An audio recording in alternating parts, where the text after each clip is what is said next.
Selamat pagi, salam sejahtera. Netizen menganggap keputusan daripada yang di Pertuan Agong pagi tadi telah menoktahkan sepenuhnya usaha Perikatan Nasional Pembangkang untuk mengganggu gugat kestabilan kerajaan madani yang ada sekarang ini, kerajaan perpaduan. Ini karena sebelum ini, kita semua digemparkan dengan pelbagai langkah yang mahu diambil oleh Perikatan Nasional Pembangkang. Semata-mata mahu menjatuhkan kerajaan perpaduan Anwar Ibrahim.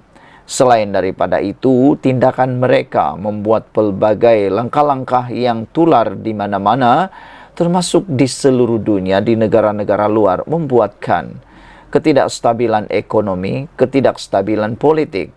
Apabila politik kita tidak stabil kerana ada kata-kata, andaian, ramalan dan sebagainya, kononnya kerajaan ini bakal tumbang, ekonomi akan turut berantai kesannya. Kata Saleh Said Kuruak, beliau kata kejatuhan nilai ringgit ataupun ketidakstabilan ekonomi Malaysia juga ada penyumbangnya kerana sikap pembangkang yang sering kali mahu mencanangkan kerajaan tumbang atau kerajaan tergugat. Jadi ada kebenaran apa yang beliau katakan itu. Tapi apabila yang di Pertuan Agong bertitah, saya tidak akan layan usaha nak gugat kestabilan, ini menoktahkan segala-galanya. Langkah Perikatan Nasional boleh kata noktah, dan kita gembira sebenarnya atas titah Kebawah Duli Yang Maha Mulia di Pertuan Agong ini. Titah Agong ini mudah difahami. Dengan kata lain, mereka kena tunggu. Bukan sekarang waktunya berpolitik, tapi ini waktunya membangun, membina semula negara ini. Semua ahli parlimen sepatutnya bersatu padu. Tak kiralah mereka pembangkang atau kerajaan, mereka perlu bersatu padu. Yang di Pertuan Agong, Sultan Ibrahim Ibni Sultan Iskandar menitahkan bahawa Baginda tidak akan melayan sebarang usaha untuk menggugat kerajaan yang ada. Dengan menggunakan kata nama saya dalam titahnya, Sultan Ibrahim bertitah, Baginda mahu rakyat negara ini berpolitik hanya 5 tahun sekali. Ini terbaik. Inilah yang rakyat idamkan, yang diimpi-impikan oleh seluruh rakyat Malaysia.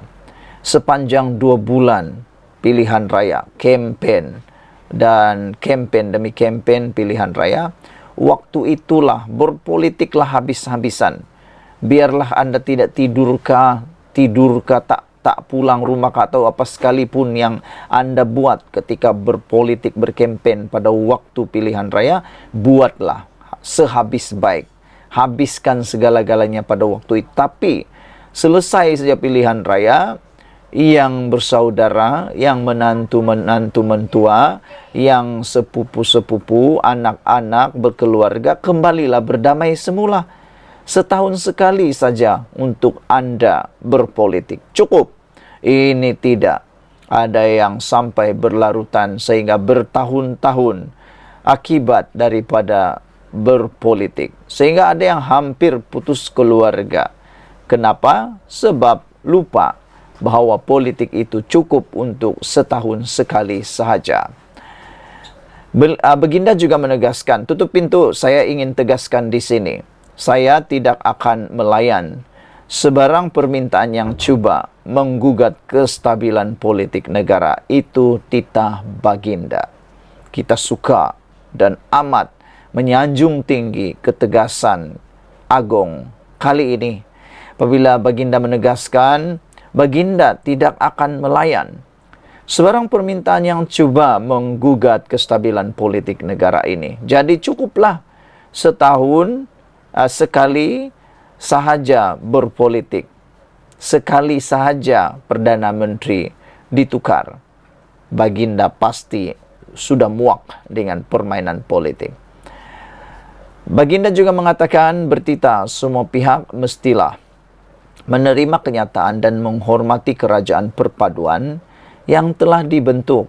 Ini yang kita hendaki. Jika ada yang hendak bermain politik, Tunggulah pilihan raya akan datang. Titah Baginda pada istiadat pembukaan penggal ketiga sidang Dewan Rakyat. Ini adalah titah Baginda yang pertama kepada awam selepas mengangkat sumpah sebagai Yang di-Pertuan Agong.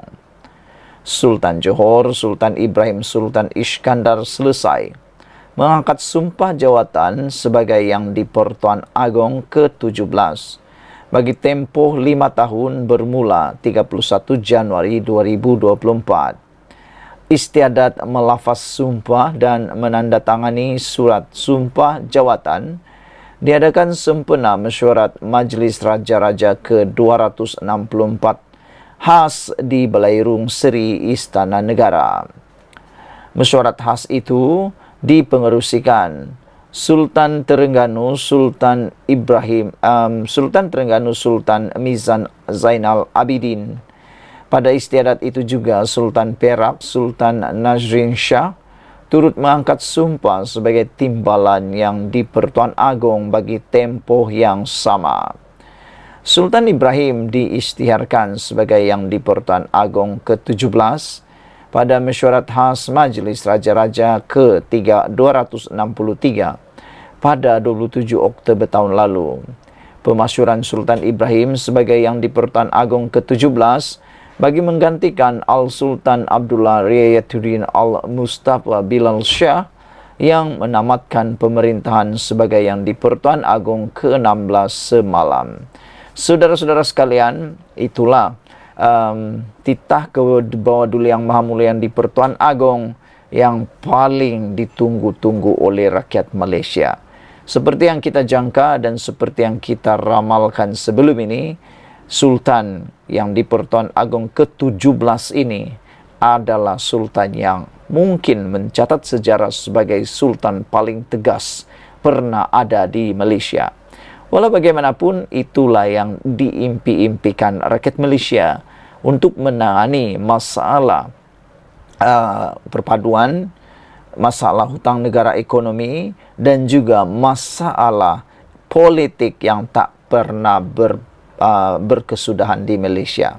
Apabila Baginda bertitah, saya mahu rakyat ini di negara ini berpolitik hanya 5 tahun sekali, ini tegas. Jadi bagi mereka yang sampai sekarang masih berpolitik, berhentilah berpolitik, teruskan hidup ini sehingga pilihan raya akan datang. Sekian dulu untuk kali ini.